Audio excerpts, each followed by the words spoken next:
अस्सलाम वालेकुम नाजरीन, आप देख रहे हैं नया पाकिस्तान और मैं हूं शहजाद इकबाल। रवा साल मई में भारत ने पाकिस्तान के खिलाफ अपने कद से ऊंचा होकर जो कुछ करने की कोशिश की थी, उस नाकाम कोशिश में हजीमत उठाने के बाद से भारत के सितारे मुसलसल गर्दिश में नजर आ रहे हैं, क्योंकि पाकिस्तान से जंगी और सिफाती महाज पर शिकस्त के बाद भारत को माशी महाज पर अमरीका की धमकियों और गैर मामूली टैरिफ का सामना है।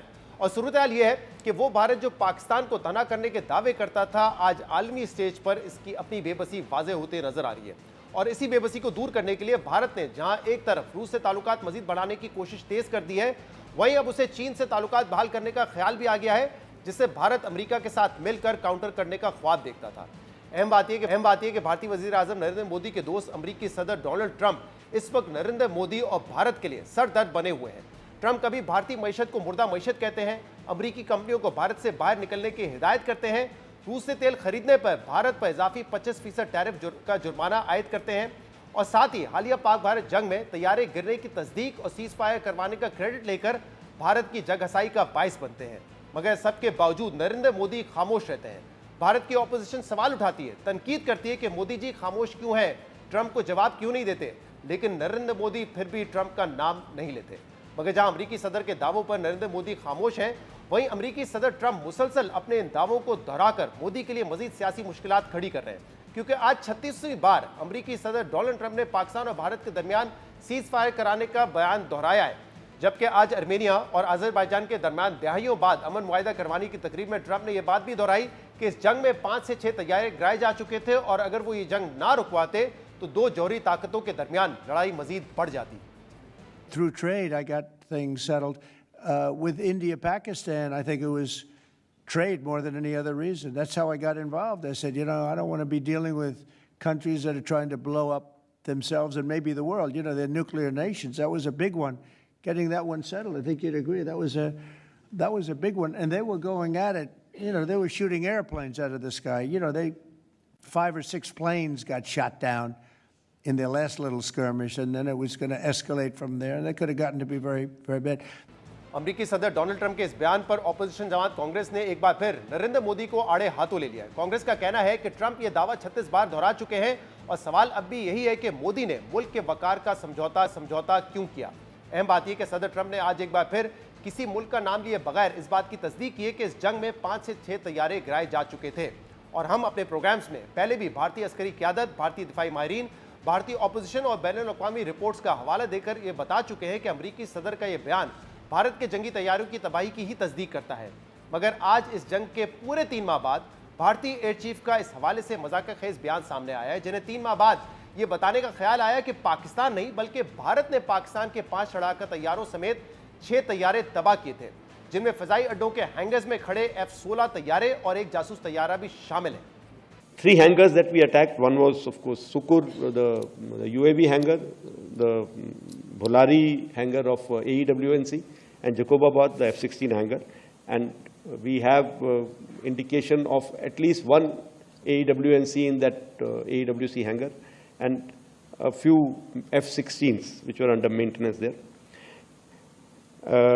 Apart from these, the SAGW systems, mostly from, I'm talking about fighter aircraft are from S-400. We have at least 5 fighters confirmed kills and 1 large aircraft, which could be either an Elint aircraft or an AEWNC aircraft, which was taken on at a distance of about 300 kilometers. This is the actually largest ever recorded surface-to-air kill that we can talk about. यानी अमेरिकी सदर Donald Trump की जानिब से 5 तैयारों के गिरने के बयानात के बाद भारतीय एयर चीफ ये दावा कर रहे हैं कि भारत ने पाकिस्तान के 6 तैयारे तबाह किए थे, मगर उन्होंने पूरी तकरीर में इस बात का कोई सबूत नहीं दिया, बल्कि सिर्फ ये कहा कि भारत ने 10 मई को पाकिस्तान के फौजी अड्डों को निशाना बनाया था, और उनका अंदाजा है कि इन फौजी अड्डों में हैंगर्स के अंदर कुछ तैयारे मौजूद थे जो तबाह हुए हैं। भारतीय एयर चीफ ने S-400 मिसाइल सिस्टम के जरिए फिजा में पाकिस्तान का जासूस तैयारा मार गिराने की भी दावा किया है। मगर अहम बात यह है कि इस बात को आज 3 महीने हो चुके हैं, लेकिन अभी तक किसी आलमी इदारे या मीडिया ने यह खबर नहीं दी, ना ही किसी ने यह दावा किया। जबकि दूसरी तरफ पाकिस्तान ने 7 मई को राफेल समेत 5 भारतीय तैयारे गिराने की तस्दीक अगले कुछ ही घंटों में कर दी थी, और पाकिस्तान ने न सिर्फ यह दावा किया था, बल्कि पाकिस्तान ने पूरी दुनिया को भारतीय तैयारों के कॉकपिट की ऑडियो सुनाई थी, और भारतीय तैयारों के इलेक्ट्रॉनिक सिग्नेचर्स के अलावा मारे गए तैयारों का मलबा भी दिखाया था। और फिर दुनिया ने भी पाकिस्तान के इन दावों की तस्दीक की थी। खुद राफेल कंपनी ने राफेल की तबाही का एतराफ किया। खुद भारतीय फौजी सबरा, भारतीय मिलिट्री अटाशी ने जहाज गिराए जाने की तस्दीक की। भारत के नामवर दिफाई माहिरीन और सियासी रहनुमाओं ने भी पाकिस्तान के दावों की तस्दीक करके अपनी हुकूमत को यह मशवरा दिया था कि वो राफेल तैयारों समेत दीगर तैयारों की तबाही का इनकार करना छोड़ें। सुनिए कैसे खुद भारत के अस्करी क़यादत के बयानात और भारत के अंदर से उठने वाली आवाजें भारतीय एयर चीफ के अपने दावों को झूठा साबित कर रही हैं। I think what is important is that not the jet being down, but why they were being down. But a jet, at least one jet was downed? Yeah. Why they were. So the good part is that we are able to understand the tactical mistake which we made, remedy it, rectify it. You know, we are in a combat scenario and losses are a part of combat. I may not agree with him that India lost so many aircrafts, but I do agree that we did lose some aircraft, and that happened only because of the constraint given by the political leadership to not attack the military establishment or their air defenses. The fact that the fighter aircraft were downed is something that needs to be, the government of India should stop denying that. Leader of opposition ने एक बात बोली कि हमारे जहाज गिरे हैं, कितने गिरे हैं बताइए। पांच पाकिस्तान ने अपने जहाज को बेचकर गिराया था हमारा। चाइना ने जो हवाई जहाज दी थी वो बहुत बढ़िया हवाई जहाज थी, और जो फ्रांस के जो थे वो उतना बढ़िया नहीं थे। उनके जो हवाई जहाज है उन्होंने 5 को गिराया था। The Srinagar airport has been closed and one jet has crashed with the parts all scattered in Pampore, which is South Kashmir. And then he also said that 3 such similar instances have been reported in Jammu and Kashmir. That means in J&K, a total of at least 3 jets crashed. सिर्फ यही नहीं, पिछले हफ्ते Reuters ने भारतीय तैयारों के गिराए जाने पर दिलचस्प रिपोर्ट शाया की थी, जिसमें इंटेलिजेंस नाकामी को तैयारे गिरने की बुनियादी वजह करार दिया था। इस रिपोर्ट में पाकिस्तान और भारत दोनों के हुकाम के हवाले से बताया गया था कि भारतीय फौज को यह इल्म ही नहीं था कि पाकिस्तान के J-10C तैयारों में लगे PL-15 मिसाइलों की रेंज कितनी है, और इस लाइल्मी की वजह से राफेल तैयारे पाकिस्तान के घेरे में आ गए और उनके पास बचने का कोई चांस ही नहीं था। और अहम बात यह है कि इस पूरी रिपोर्ट में जिन्हें भारतीय हुकाम का हवाला दिया गया है, उनमें से भी किसी ने दावा नहीं किया जो आज भारतीय एयर चीफ ने किया है। मगर पाकिस्तान पहले ही इस जंग में किसी भी पाकिस्तानी तैयारे के गिरने की तरदीद कर चुका है, जबकि आज भारतीय एयर चीफ के इस दावे पर वजीर दिफा ख्वाजा आसिफ ने अपने रद्द-ए-अमल में कहा कि किसी एक भी पाकिस्तानी तैयारे को भारत ने ना मार गिराया और ना ही तबाह किया। वजीर दिफा ख्वाजा आसिफ ने भारत को चैलेंज देते हुए कहा कि दोनों ममालिक अपने तैयारों के मौजूदा तादाद की आज़ादाना तस्दीक करा लें, क्योंकि आज़ादाना तस्दीक से वो हकीकत आया हो जाएगी जिसे भारत छुपाना चाहता है। यानी भारत अब अपनी नाकामी छुपाने के लिए मजाकखेज दावे कर रहा है, और ये दावे ऐसे वक्त में सामने आ रहे हैं जब भारत को अमेरिका से शदीद दबाव का सामना है और इसकी खारजा पॉलिसी की नाकामी पर मुसलसल सवालात उठाए जा रहे हैं। इस हवाले से आज अमेरिकी अखबार न्यूयॉर्क टाइम्स में भी अहम मजमून शाया हुआ है, जिसमें भारत की खारजा पॉलिसी में नाकामी को लेकर कुछ अहम नुकात उठाए गए हैं। मजमून के मुताबिक भारतीय वज़ीर आज़म नरेंद्र मोदी चीनी सदर और अमरीकी सदर से कुर्बतों की नाकाम कोशिशों के बाद अब खुद एहतसाबी करने पर मजबूर हो गए हैं। रिपोर्ट में कहा गया है कि नरेंद्र मोदी ने सबसे पहले शी जिनपिंग के लिए रेड कार्पेट बिछाया, मगर अभी जब वो चीनी सदर से बातचीत कर ही रहे थे कि चीनी फौज भारतीय फौज के साथ सरहद पर आमने सामने आ गई, और 2014 का ये तनाज़ा कई मजीद जहाराना इकदाम की पहली कड़ी साबित हुआ, जो बिलाखिर मोदी के लिए बायसे शर्मिंदगी बना। रिपोर्ट के मुताबिक चीन के हाथों शर्मिंदगी उठाने के कुछ साल बाद भारत के इस मजबूत लीडर ने अमेरिका से कुर्बत बढ़ाई। मोदी ने सदर ट्रंप के साथ अपने पहले दौर में इतनी गर्मजोशी पैदा कर ली कि उन्होंने सिफारती रवायत तोड़कर ह्यूस्टन में एक भरे स्टेडियम में ट्रंप की दूसरी मुद्दत के लिए इंतखाबी मुहिम चलाई। मगर मोदी की खुलेआम सुबकी का वक्त तब आया जब दूसरे दौरे सदारत में ट्रंप ने भारत पर 50% टैरिफ आयद कर दिया, उसकी रूसी तेल की खरीदारी को निशाना बनाया और भारतीय मईशत को मुर्दा करार दिया, जिससे भारत को अपनी ताकत की आलमी सतह पर हदूद का अंदाजा हुआ, चाहे वो अपनी मईशत को कितना ही बड़ा क्यों ना कहता रहे। और अब सूरत हाल ये है कि भारत की बीजिंग से ताल्लुकात बहाल करने की कोशिशों में तेजी आ गई है। मोदी ब्राज़ील के सदर से बात कर रहे हैं और उन्होंने रूस के सदर व्लादिमीर पुतिन से गुफ्तगू में भी भारत और रूस के दरमियान स्ट्रेटेजिक शराकतदारी को मजीद गहरा करने का अज़म जाहिर किया है। रिपोर्ट में कहा गया है कि भारत की बढ़ती हुई मईशत इसके रहनुमाओं को कुछ गुंजाइश तो ज़रूर दे सकती है, मगर ये मुल्क के लिए अब भी गहरी खुद एहतसाबी का वक्त है। यानी अमेरिका से टफ टाइम मिलने के बाद भारत ने रूस और चीन की तरफ निगाहें मरकूज कर ली हैं और अब अमेरिका की जानिब से भी भारत के लिए रिलीफ की विंडो उसी सूरत में खुल सकती है कि अगर अमेरिका और रूस एक पेज पर आके यूक्रेन में जंगबंदी पर इत्तेफाक कर लें। इस हवाले से अमेरिकी सदर डोनाल्ड ट्रंप की जानिब से आज ये गैर मामूली ऐलान सामने आया है कि वो 15 अगस्त को रूसी सदर से अमेरिकी रियासत अलास्का में मुलाकात करेंगे, जिसमें रूस और यूक्रेन जंगबंदी से मुतल्लिक बातचीत होगी। मगर अमेरिकी सदर के इस बयान पर कि ये जंगबंदी उसी वक्त मुमकिन है कि जब यूक्रेन अपनी जमीन का कुछ हिस्सा रूस को देने पर राजी हो। इस बयान पर यूक्रेनी सदर और यूरोपीय ममालिक की जानिब से शदीद तहफ़्फ़ुज़ात का इजहार किया गया है और यूक्रेन के सदर व्लादिमीर ज़ेलेंस्की ने ऐसी किसी भी तजवीज़ को मानने से इनकार कर दिया है। इसलिए अब देखना होगा कि आलमी सियासत आने वाले कुछ दिनों में क्या रुख इख्तियार करती है और क्या रूस और यूक्रेन जंगबंदी की सूरत में भारत के लिए कोई आसानियां पैदा होती हैं या ट्रंप इसके बाद भी भारत पर दबाव बरकरार रखेंगे। इस पूरी सूरत पर हम बात करेंगे, जिसके लिए हमें ज्वाइन किया अक़वाम मुत्तहिदा में पाकिस्तान के साबिक मुस्तकिल मंदूब मुनीर अकरम साहब ने। मुनीर साहब, बहुत बहुत शुक्रिया वक्त देने के लिए। मुनीर साहब, 7 मई को जब पाकिस्तान और इंडिया के दरमियानी जंग का आगाज हुआ था, पाकिस्तान तो उस दिन से ही क्लेम कर रहा है कि हमने उनके 5 तैयारे गिराए, लेकिन इंडिया की तरफ से ऐसा कोई क्लेम नहीं आया था। लेकिन अब उनके एयर चीफ कह रहे हैं कि हमने पाकिस्तान के 5 तैयारे और एक उनका स्पाई प्लेन गिराया था। आपकी नज़र में 3 माह बाद इस बयान की कितनी अहमियत है? जी देखें, ये तो मेरे ख्याल में बेवकूफ़ी है कि मोदी हुकूमत ने एक उनकी जो एयरफोर्स का वाइस मार्शल है उससे ये कहलवाया है। ये बिल्कुल खुली झूठ है। अगर कोई इस किस्म की बात होती तो पहले क्यों नहीं की? उन्होंने 3 महीने के बाद में इस किस्म के क्लेम करना, ये मेरे ख्याल में ये तो हिमाकत है और इंटरनल कवर अप के लिए ये कर रहे हैं। तो हमें इसको दुनिया में कोई इसमें क्रेडिबिलिटी नहीं देखी जाएगी। और इस पूरे एपिसोड में हमने देखा इंडिया की तो एक अरसे से कोशिश रही है कि पाकिस्तान को आइसोलेट करे, लेकिन देख रहे हैं कि पाकिस्तान के जो इंटरनेशनल ताल्लुकात हैं वो इस वक्त बेहतर है, कतरे बेहतर है, लेकिन इंडिया के लिए बड़े प्रॉब्लम्स हैं। खासतौर पे जो अमेरिका की तरफ से जो उनके ऊपर टैरिफ आयद किए जा रहे हैं, इसकी वजह आपको क्या नजर आती है? क्या भारतीय और खासतौर पे मोदी हुकूमत की जो खारजा पॉलिसी थी उसका ये फेलियर है या जो वर्ल्ड पॉलिटिक्स है उसका शिकार हो गया इंडिया इस वक्त? इसमें दोनों चीज़ें, दोनों वजूहात हैं। हिंदुस्तान ने बिल्कुल इंटरनेशनल सिचुएशन को मिसरीड किया था और उन्होंने समझा था कि जब वो ये पहलगाम का इंसिडेंट हुआ है तो जो पूरी पुरानी कहानी है वो दोहरा कर उन्होंने पाकिस्तान पे हमला करना है और पूरी दुनिया उनको सपोर्ट करेगी।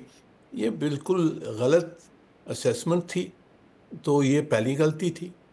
दूसरी, फिर जो पाकिस्तान पे हमला किया उनको कोई एहसास नहीं था कि हमारे पास जवाब क्या है उसका, और जब उनके 6 तैयारे गिरे हैं उस रात में तो वहाँ घबराहट हो गई, एयरफोर्स को ग्राउंड कर दिया। उसके बाद में ड्रोन्स भेजे, हमने ड्रोन्स को न्यूट्रलाइज किया। उसके बाद में उन्होंने मिसाइल अटैक किए, ब्रह्मोस मिसाइल को इस्तेमाल किया जो ड्यूल यूज़ है, जो जिसमें डेंजर है, वो यूज़ किया। उसका जवाब हमने दिया। फिर दुनिया को समझ आई कि ये एस्केलेशन हाथ से निकल जा सकती है, दोनों न्यूक्लियर ताकतें हैं, तो उसमें फिर इंटरवेंशन हुई है। अमेरिका ने इंटरवेंशन की है, सऊदी, बाकी दूसरे ममालिक ने भी की है, और हिंदुस्तान ने फिर जब हमने 10 तारीख को सुबह में जो हमला किया उसके बाद में उन्होंने समझ आई कि हम और आगे नहीं बढ़ सकते हैं, तो उन्होंने फिर सीज़ फायर मान लिया और जो ट्रंप साहब ने इंटरवेंशन की उसके तहत माना। तो ये अभी इनकार करना, झूठ बोलना, इससे अपने आप को उन्होंने फंसा दिया है, डिप्लोमेटिकली और पॉलिटिकली इंटरनली फंसा दिया है, और डिप्लोमेटिकली अमेरिका के साथ फ्रिक्शन पैदा की है ट्रंप साहब को जो इनकार किया है। और उसके बाद में उन्होंने देखा उसका इम्कान क्या हुआ है। जो स्टेप्स, अमेरिका बड़ी ताकत है, सुपर पावर है, और हिंदुस्तान ने ये समझा नहीं कि उनको अमेरिका की ज़्यादा ज़रूरत है अमेरिका को उनकी इतनी ज़्यादा ज़रूरत नहीं है। ये अनइक्वल रिलेशनशिप है, ये उनको समझ नहीं आई। वो समझते थे कि जी अमेरिका बिल्कुल डेस्परेट है हिंदुस्तान की दोस्ती के लिए, पर अमेरिका ने दिखाया कि जी अगर रिलेशनशिप वो हिंदुस्तान चाहता है तो ये इक्वल रिलेशनशिप नहीं होगी। अमेरिका सुपर पावर है, हिंदुस्तान रीजनल पावर है। तो ये गलतियों की वजह से हिंदुस्तान ने अपने आप को एक बहुत मुश्किल कोने में फंसा दिया है। और अब हिंदुस्तान की तरफ से मुनीर अकरम साहब कोशिश की जा रही है, मोदी साहब चाइना जाएंगे, शायद अब ये एक कोशिश है कि जियोपॉलिटिकली चाइना के एक मैसेज दिया जाए अमेरिका को कि अगर आपके साथ मिलकर हम चाइना को काउंटर नहीं करेंगे तो फिर हम चाइना की तरफ जाएंगे। आपके ख्याल में इससे कोई दबाव होगा, अमेरिका पे कोई दबाव आ सकता है? क्योंकि अगर ट्रेड की सिर्फ बात की जाए तो चाइना और भारत का ट्रेड जो है वो तकरीबन 118 बिलियन का है, लेकिन चाइना का सरप्लस है। भारत को $100 अरब का तकरीबन डेफिसिट है चाइना के साथ। तो इकोनॉमिकली तो शायद फायदा ना हो, लेकिन क्या कोई दबाव आएगा अमेरिका के ऊपर इससे? मेरे नहीं ख्याल में जी। देखें, हिंदुस्तान और चीन के जो ताल्लुकात हैं उनमें तिजारत हो रही है और वो चीन अच्छे ताल्लुकात चाहता है हिंदुस्तान के साथ, पर हिंदुस्तान ये मानने के लिए नहीं तैयार नहीं है कि चीन में और हिंदुस्तान में कोई मुकाबला नहीं। चीन की इकानमी 5 टाइम्स हिंदुस्तान की है। हिंदुस्तान ने अपने आप को एडवर्टाइज़ किया कि हम चीन का राइवल हैं, हम चीन के इक्वल हैं और हम चीन के साथ हम राइवलरी करेंगे। ये हिंदुस्तान की साइकी में है। ये जो मोदी हुकूमत है ये इसकी साइकी में है कि जी हम हिंदुस्तान चीन की तरह बन जाएगा बड़ा पावर। उनको बहुत साल लगेंगे, डेकेड्स लगेंगे इतनी बड़ी ताकत बनने के लिए। तो जब तक उन्होंने मानना पड़ेगा कि चीन के साथ उनकी कोई इक्वालिटी नहीं है। अगर वो मान जाते हैं तो चीन के साथ ताल्लुकात अच्छे हो सकते हैं, पर वो ना वो मानने के लिए तैयार हैं, ना ये मानने के लिए तैयार हैं कि जी अमेरिका से जो ताल्लुकात उनके होंगे वो इक्वल ताल्लुकात नहीं होंगे। America will always be senior partner in any partnership. ये तो हिंदुस्तान की ये डायलेमा ये है कि ना वो अमेरिका को बड़ी ताकत मानना चाहते हैं, ना वो जो चीन के साथ राइवलरी है उनकी वो छोड़ना चाहते हैं। और अब क्या इंडिया के पास रिलीफ का अमेरिका की तरफ से यही ऑप्शन रह गया है कि किसी ना किसी तरीके से डोनाल्ड ट्रंप और पुतिन साहब की बात तय हो जाए और यूक्रेन की जंग बंदी हो जाए, जिसपे ऑब्वियसली यूरोप के और यूक्रेन के खुद के बड़े खदशात हैं। जिस किस्म के स्टेटमेंट सामने आए थे पुतिन साहब की जानिब से, वो कह रहे हैं कि ईस्टर्न यूक्रेन का हिस्सा हमें दे दे तो फिर जंग बंदी हो सकती है। तो एक तो ये बताइएगा कि आपको ये जंग बंदी होती हुई नजर आ रही है, और क्या अगर ये होती है तो फिर जो अमेरिका दबाव डाल रहा है इंडिया के ऊपर से कि आप रशिया से तेल ना खरीदें, वो दबाव कम हो जाएगा और फिर मामला शायद बेहतर हो जाए? ये देखें, जो जंग है यूक्रेन की जो जंग है वो उसको बंद करना बड़ा मुश्किल होगा। बहुत इख्तलाफ है वेस्टर्न पोजीशन, यूरोपियन पोजीशन में और रूसी पोजीशन में बहुत इख्तलाफ है। उसको ब्रिज करना मुश्किल होगा मेरे ख्याल में। पर हिंदुस्तान अभी मेरे ख्याल में ये दब जाएगा। उन्होंने जो अमेरिका ने जो तेल के ऊपर उन्होंने लेवीज़ लगाई हैं, हिंदुस्तान जाके मेरे ख्याल में वो जाके अमेरिका से यही कहेगा कि जी हम कम कर देंगे लेना, थोड़ी हमें टाइम दीजिए, हम कम कर देंगे तेल लेना, तो आप ये टैरिफ्स हमारे ऊपर से हटा दें। ये उनकी कोशिश ये होगी। उनकी जो तिजारत में जो एग्रीमेंट है उसमें और मसले हैं। एग्रीकल्चर की जो इशू है वो ज़्यादा हिंदुस्तान के लिए मुश्किल है ओपन करना एग्रीकल्चर सेक्टर। तो वो नेगोशिएशन तो जारी रहेंगी। हिंदुस्तान कोशिश करेगा कि वो वापस अमेरिका से ताल्लुकात बेहतर कर दे। किस न किस तरीके से उन्होंने ढूंढना है कोई रास्ता कि ट्रंप साहब की जो नाखुशी है उसको ख़त्म कर सकें। तो हिंदुस्तान की जो लॉबी है वाशिंगटन में वो भी काम कर रही है, और बहुत सारे जो लोग हैं जो चाहते हैं हिंदुस्तान और अमेरिका के ताल्लुकात बेहतर हों वो भी काम कर रहे हैं। तो हमने देखना होगा कि किस तरह से इनकी डिप्लोमेसी कैसे चलती है, पर इस वक्त वो मुश्किल में पड़ गए हैं। और सर आपके जो एक्सपीरियंस है उससे बताइएगा, क्योंकि आप डिप्लोमेटिक सर्कल्स में एक अरसे से हैं, कि ये हमें एक सीखने को मिलता है कि पर्सन टू पर्सन रिलेशनशिप जो है ना वो बड़े अच्छे भी हो सकते हैं लेकिन बहुत ख़राब भी हो सकते हैं, जैसे कि मोदी और ट्रंप साहब के में रिलेशनशिप में हम देख रहे हैं। जो स्टेट टू स्टेट रिलेशनशिप होते हैं वो ज़्यादा मुस्तहकम साबित हो सकते हैं। तो ये हमारे लिए एक सीखने को भी है इसमें कि ट्रंप साहब आज अगर पाकिस्तान के हवाले से भी बड़ी फ्लैटरी कर रहे हैं तो ये बदल भी सकता है कल को। जी देखें, जो इंटरस्टेट ताल्लुकात होते हैं वो हर वक्त ट्रांजैक्शनल होती हैं।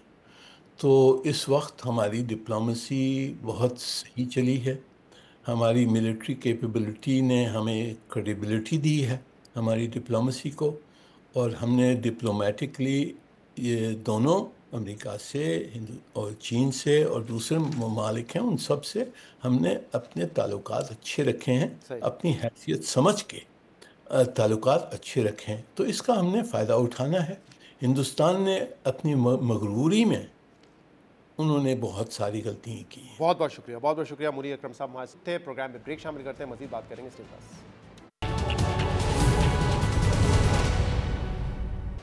Welcome back. सियालकोट में एक ब्यूरोक्रेट के खिलाफ पंजाब हुकूमत के एंटी करप्शन एस्टैब्लिशमेंट की कार्रवाई और गिरफ्तारी को लेकर सियासी तनाज़ी की खबरें सामने आ रही हैं। 1 अगस्त को पंजाब के एंटी करप्शन एस्टैब्लिशमेंट ने सियालकोट में additional deputy commissioner revenue Mohammad Iqbal को रिश्वत के एक मुकदमे में गिरफ्तार करके अदालत से उनका 5 रोज़ा रिमांड हासिल किया था, जिसमें अदालत ने 2 रोज़ पहले मजीद 4 दिन की तौसी कर दी है। पिछले कुछ दिनों से ये खबर सामने आ रही थी कि ADCR मोहम्मद इकबाल के खिलाफ एक निजी हाउसिंग सोसाइटी के मालकान ने एंटी करप्शन एस्टैब्लिशमेंट में शिकायत दर्ज कराई थी, जिसके बाद मोहम्मद इकबाल के खिलाफ एंटी करप्शन एस्टैब्लिशमेंट ने 31 जुलाई को बाकायदा FIR दर्ज की थी। तर्जुमान एंटी करप्शन एस्टैब्लिशमेंट के मुताबिक मोहम्मद इकबाल की गिरफ्तारी के बाद उनसे एक लैंड क्रूजर गाड़ी रिकवर की गई है, जो उन्होंने शिकायत कुनिंदा से जाती इस्तेमाल के लिए ली थी। इसके अलावा रोलेक्स घड़ी, हाउसिंग सोसाइटी में 2 कमर्शियल प्लॉट्स के कागजात, DHA में घर की खरीदारी के लिए 68 लाख रुपए और करप्शन की मद में हासिल किए गए 4 करोड़ 90 लाख रुपए भी मुलजिम से रिकवर किए गए हैं। और अब ये खबरें सामने आ रही हैं कि ADCR की ये गिरफ्तारी नून लीग की पंजाब हुकूमत और एक अहम वफाकी वजीर के दरमियान कशीदगी की वजह बन रही है। आज द न्यूज़ में एडिटर इन्वेस्टिगेशन अंसार अब्बासी की खबर के मुताबिक वज़ीर आला पंजाब की ब्यूरोक्रेसी में तकरीरों के मामले में सियासी मुदाखलत बर्दाश्त न करने की पॉलिसी नून लीग में अंदरूनी सतह पर मुबैना कशीदगी का सबब बन रही है। और खबर में बताया गया है कि पार्टी के अंदरूनी ज़राए का कहना है कि एक वफाकी वजीर इस बात पर नाराज़ है कि उनके हल्के इंतखाब से मुतल्लिक एक इंतजामी फैसले में उन्हें नज़रअंदाज किया गया है। अब इसी हवाले से सोशल मीडिया पर पिछले कई दिनों से क्यासराइयाँ और अफवाहें गर्दिश कर रही थी कि सरकारी अफसर की गिरफ्तारी पर ख्वाजा आसिफ ने इस्तीफ़ा दे दिया है, लेकिन ख्वाजा आसिफ ने इन क्यासराइयों की तरदीद करते हुए इसे कुछ लोगों की ज़ाती ख्वाहिश करार दिया था। अहम बात यह कि मोहम्मद इकबाल 2024 के इंतखाबात में सियालकोट में ख्वाजा आसिफ के इंतखाबी हल्के में रिटर्निंग ऑफिसर थे और उन पर पाकिस्तान तहरीक इंसाफ ने फॉर्म 47 के तहत PTI उम्मीदवार रेहाना डार की नतीजा तब्दील करने का इल्ज़ाम लगाया था। और कल एक्स पे पोस्ट करते हुए रेहाना डार ने लिखा कि अल्लाह की लाठी बेआवाज़ है, ADCR ने सियालकोट के अवाम का रिजल्ट बदला था, मैं 60,000 से ज़्यादा वोटों से जीती थी और पूरा सियालकोट ही नहीं बल्कि सारा पाकिस्तान भी ये जानता था कि ख्वाजा आसिफ को जिल्लत आमेज शिकस्त हुई थी। अब ADCR अल्लाह की पकड़ में है और ख्वाजा आसिफ भी अल्लाह की सज़ा से नहीं बचेगा। इस सारे मामले पर हम बात करेंगे, जिसके लिए हमें ज्वाइन किया है editor investigation the news Ansar Abbasi ने। अंसार अब्बासी साहब, बहुत बहुत शुक्रिया वक्त देने के लिए। ADC मोहम्मद इकबाल को गिरफ्तार किया गया सियालकोट से एंटी करप्शन एस्टैब्लिशमेंट की जानिब से, और उसके बाद से हम देख रहे हैं कि पिछले एक हफ्ते से सोशल मीडिया पे बहुत ज़्यादा क्यासराइयाँ भी हो रही हैं, खबरें भी चल रही हैं, और इस पूरे मामले को जोड़ा जा रहा है पंजाब हुकूमत से और एक वफाकी वजीर ख्वाजा आसिफ साहब से। क्या वाकई कोई संजीदा मामला है या जो इसे कहते हैं कि ब्लोन आउट ऑफ प्रोपोर्शन वाला केस है ये? देखिए, संजीदा इस लिहाज से बन गया कि ख्वाजा साहब का एक ट्वीट आ गया था, आपको बड़ा पता है, जो कंट्रोवर्शियल ट्वीट था कि पाकिस्तान की जो ब्यूरोक्रेसी है उसकी जो मेजॉरिटी है उन्होंने पोर्चुगल में उनके प्रॉपर्टीज़ बना ली और वहाँ पे वो जाने वाले हैं। तो ज़ाहिर है उसके ऊपर एक तो ब्यूरोक्रेसी में बड़ी डिस्टर्बेंस हुई, और मैं आपको ये भी बताऊँ कि कुछ अहम bureaucrats they are seeking meeting with the prime minister, उनसे भी मिलना चाह रहे हैं कि जी इस वजह से हर एक मशकूक हो गया ब्यूरोक्रेट।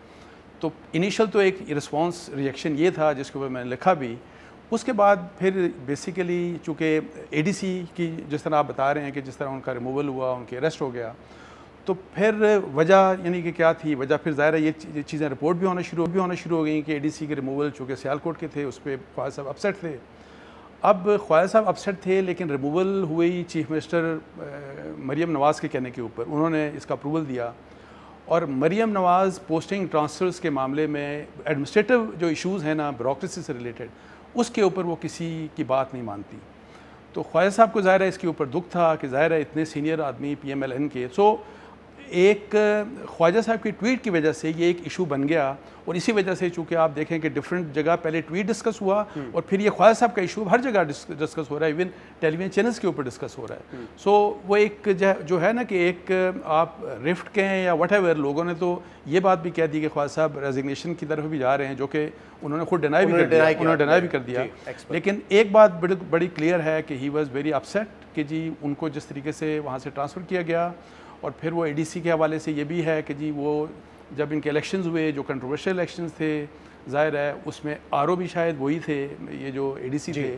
लेकिन इस हल्के में जो रेहाना डार का इलेक्शन लेकिन जिस तरह की जो मेरी इन्फॉर्मेशन है कि मरियम नवाज़ उनको जिसने भी बताया, जो भी एविडेंस दी उनको इसी ऑफिसर के अगेंस्ट, तो उन्होंने उसके अगेंस्ट प्रोसीड करके उनको सस्पेंड कर दिया, अरेस्ट भी करवा दिया उनको, ज़ाहिर अरेस्ट करवा दिया उनको। तो ये मेरा ख्याल है ख्वाजा साहब को ज़ाहिर बात अच्छी नहीं लगी। लेकिन ख्वाजा साहब से मैंने बात भी करने की कोशिश की, ख्वाजा साहब इसके ऊपर रिस्पॉन्ड नहीं कर रहे, मैंने उनको क्वेश्चंस भेजे, उन्होंने जवाब दिया नहीं। सो उनका उस तरह से व्यू नहीं आया। लेकिन उनके करीबी ज़राए एक सोर्स का कहना था कि उनको ये है कि जी अगर आपने प्रोसीड करना था तो on the basis of inquiry करते ना, इंक्वायरी में कुछ चीज़ प्रूव होती तो फिर करते।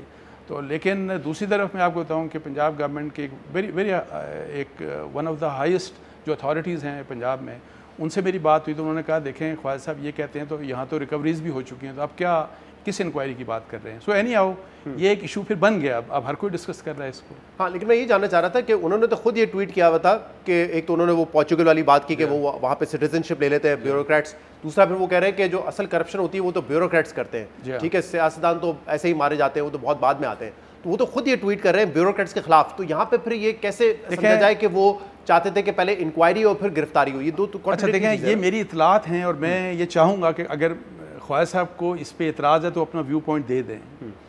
मेरी इन्फॉर्मेशन ये है कि ख्वाजा साहब अपने ADC के रिमूवल के ऊपर अपसेट थे और ये जो ट्वीट था basically it was a message for Punjab की जो ब्यूरोक्रेसी थी और चीफ मिनिस्टर को भी कह लें, पंजाब गवर्नमेंट के लिए मैसेज था बेसिकली कि आपके अपने लोग देखें किस किस्म के हैं।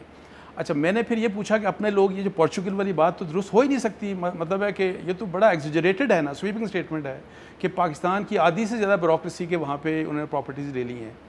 इसके ऊपर इस्टेब्लिशमेंट डिवीजन को कुछ पता नहीं, नैब को कुछ पता नहीं, मैंने उनसे बात भी की थी। लेकिन एनी हाउ तो मुझे ये बताया गया, और ये again a source who is जो क्लोज टू ख्वाजा आसिफ है, उन्होंने मुझे ये बताया कि ख्वाजा साहब का इशारा बेसिकली पंजाब में कुछ पुलिस ऑफिसर्स के हवाले से था।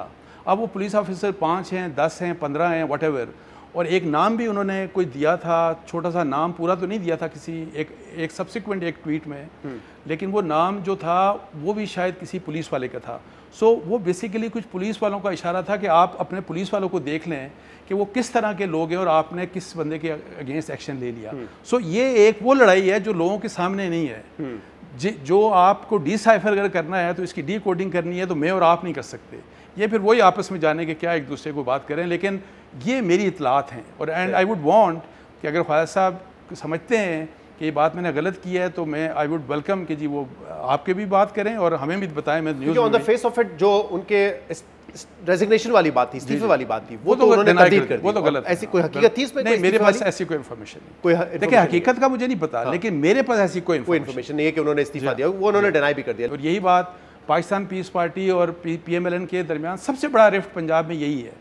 और despite assurances even from prime minister, Nawaz Sharif sahab से भी मिले पीस पार्टी वाले, तो मरियम इसके ऊपर मरियम साहिबा के जो करीबी लोग हैं वो कहते हैं कि मरियम साहिबा ने हमें ये कहा था कि I would prefer to quit, मैं ओहदा छोड़ सकती हूँ लेकिन मैं ये बात नहीं मानूंगी।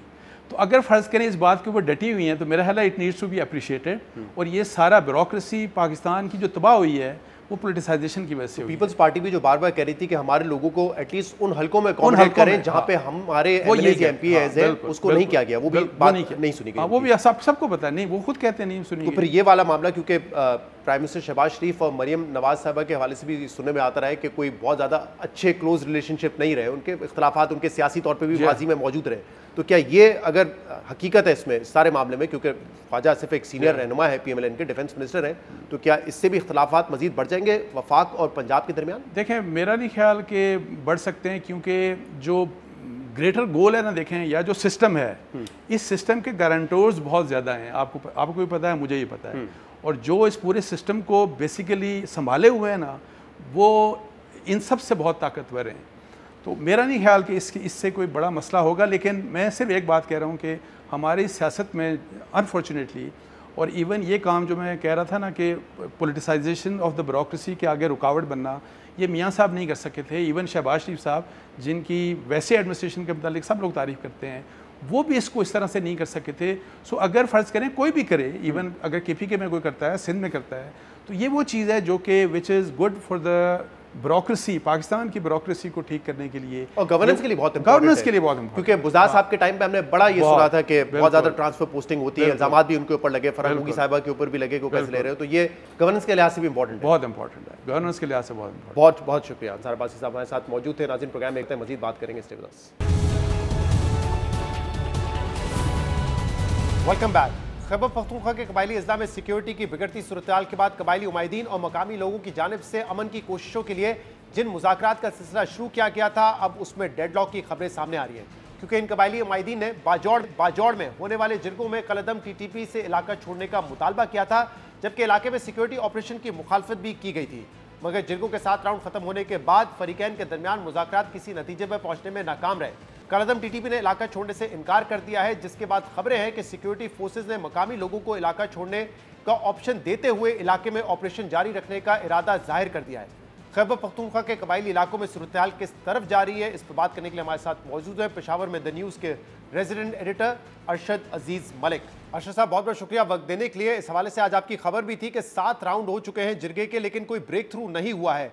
जो ख्वारिज हैं वो जाने के लिए तैयार नहीं है। और अब क्या ये तय है कि सिक्योरिटी फोर्सेज और खैबर पख्तूनख्वा की हुकूमत इस नतीजे पे पहुंची है कि ऑपरेशन करना पड़ेगा, और शायद कुछ वक्त के लिए अगर कबायली लोग जो है वहां से चले जाए तो उनकी गैर मौजूदगी में कुछ अरसे के लिए ऑपरेशन होकर मुकम्मल हो जाएगा, या फिर उनकी मौजूदगी में भी ऑपरेशन होगा?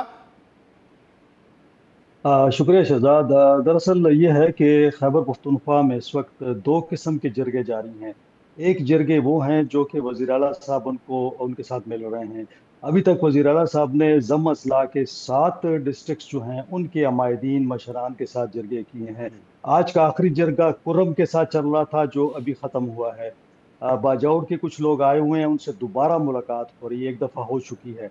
दूसरे जरगे ये हैं जो कि हमने देखा तिरा में TTP के साथ हुआ, एक वहाँ पे जरगा हुआ। फिर बाजौड़ में जब सिक्योरिटी फोर्सेस ने ऑपरेशन का आगाज़ किया तो लोगों ने थोड़ा सा एहतजाज किया और कहा कि जी हमें वक्त दें, हम बात करते हैं TTP के साथ और कोशिश करते हैं कि इस मसले को अफ़हाम तफ़हीम से हल कर लिया जाए। लेकिन मामला ये हुआ कि जब जरगे वहाँ जाते थे और बातचीत करते थे तो यूँ महसूस होने लगा जैसे कि जरगा कोई साजिश कर रहा है। यानी दोनों तरफ वो कह रहे थे कि फरीकैन है जिनके दरमियान कोई वो साजिश का किरदार अदा कर रहे हैं। हालांकि ये कन्फ्यूजन जब पैदा हो गई तो सिक्योरिटी फोर्सेस ने बड़ा क्लियरली बता दिया कि जी हमने जरगे से कहा था कि 2 ऑप्शन है। एक कि अगर TTP जो है वो बाजौड़ को छोड़ देती है तो ये ठीक है, वहाँ से वो निकल जाए। दूसरा ये है कि ऑपरेशन के लिए तैयार हो जाए। हमने तो कोई किसी किस्म का कोई मैंडेट नहीं दिया किसी को कि वो जाके कोई ऐसी बात करे। अब जब ये लोग वहाँ पे गए तो दिलचस्प सूरत-ए-हाल वहाँ पैदा हो गई कि वहाँ पे जो TTP के लोग थे, जिनकी तादाद कोई 1800 के करीब बताई जाती है, जिसमें 400 के करीब अफगान बाशिंदे भी शामिल हैं, उन्होंने जाके अपने मुतालबात रख दिए। यानी उन्होंने कहा कि जी हम ये इलाका खाली नहीं करेंगे, बाजौड़ में हम रहेंगे, और ना उन्होंने ये बात मानी कि हम आबादी से बाहर निकल जाएंगे, बल्कि उन्होंने कहा कि अगर फौज कोई सप्लाई करना चाहती है, कोई मटीरियल अपना कोई सामान भिजवाना चाहती है अपने बॉर्डर्स तक, तो हमें पहले आगाह किया जाएगा जब हमें पता हो कि ये लोग जा रहे हैं। फिर उन्होंने कहा कि कोई यहाँ पे आर्मी का या सिक्योरिटी फोर्सेस का, पुलिस का कोई बंदा जो है वो असला लेके इस इलाके में नहीं आएगा। तो इस तरह के उन्होंने बहुत सारे जो मुतालबात रख दिए। अब वो जो जरगा गया था वापस आके उन्होंने आके ये सूरत हाल बताई। तो इसके दरमियान में ऐसा हुआ कि उलमा का एक 10 रुकनी वफ्द भी चला गया मुलाकात के लिए। उन्होंने जाके कोशिश की कि किसी तरीके से उनको राजी किया जाए कि भाई आप लोग यहाँ तो यहाँ से निकल जाए या कोई ऐसी जगह पे चले जाए जहाँ पे आबादी ना हो। लेकिन जब ये वफ्द वापस आया तो मेरी आज भी बात हुई है इसी उलमा जो वफ्द था, मौलाना तारिक है उसके अंदर, उन्होंने कहा कि मामला ये है कि अभी एक डेडलॉक तो हम कह रहे थे कल से है, लेकिन आज यूँ लगता है गैर यकीनी सूरत हाल हो गई है और यूँ महसूस हो रहा है, मैंने दीगर लोगों से बात की कि अब ये मुज़ाकरात का मामला तकरीबन ख़त्म हो चुका है, इसके अंदर मज़ीद कोई बातचीत का कोई इशू नहीं रहा। आज जो जिरगा पेशावर आया हुआ है वज़ीर आला साहब से, अभी उनकी मुलाकात मगरिब की नमाज के बाद शुरू हुई है। उसके अंदर जिरगा हमको बता रहा है कि जो जो कोशिशें उन्होंने की हैं, यहाँ पे सिक्योरिटी फोर्सेस का ये कहना है कि जब ये लोग जा रहे थे तो इन्होंने कहा था कि जी हमारे हाथों में कुरान शरीफ है, सर पे भी कुरान शरीफ है, जो एक रवायती यहाँ पे जिरगे होते हैं, और हम उनसे जाके ये रिक्वेस्ट करेंगे कि भाई यहाँ अगर ऑपरेशन होता है तो बेगुनाह लोग को मारे जाएंगे, तो वो यहाँ छोड़ दें, लेकिन वो छोड़ नहीं रहे। अब यहाँ पे जो हमारे सोर्सेस कह रहे हैं कि टीटीपी के लोग मजीद मजबूत हो रहे हैं वहाँ पे, उन्होंने मोर्चे बना लिए हैं, उन्होंने मजीद लोग वहाँ पे आ रहे हैं उनके पास, उन्होंने अपना असला वगैरह जमा कर लिया है, और ये भी इतलात आ रही है कि कुछ वीर की जानिब मूव कर रहे हैं। खैबर पख्तूनख्वा हुकूमत ही इस हक में है कि ऑपरेशन ही मसले का हल है? क्विकली अगर मुझे बता दें। देखिए अली अमीन गंडापुर साहब जो है ना वो थोड़े से कंफ्यूज हैं। वजह ये है कि जब हुकूमत में वो बैठते हैं तो वो फैसला यही करते हैं कि इनका कोई हल नहीं है। अब बात ये हुई थी कि जो अफगान लोग हैं इनको अरेस्ट करके अफगान हुकूमत के हवाले किया जाएगा। अब यहाँ पे अली अमीन जब पार्टी के अंदर जाते हैं, अपनी पार्लिमानी पार्टी में या अपनी पीटीआई की कोर कमेटी में या पॉलिटिकल कमेटी में, वहाँ शदीद मुखालफत की जाती है कि कोई ऑपरेशन नहीं होगा। तो अली अमीन साहब इन दोनों हुकूमत में और सियासी जमात के अंदर फंस चुके हैं, कोई फैसला करने के काबिल नहीं रहे। बहुत बहुत लेकिन मेरा ये ख्याल है कि साहब हमारे साथ मौजूद थे। आज के प्रोग्राम में इतना ही। शो से इजाजत दीजिए। अल्लाह हाफिज।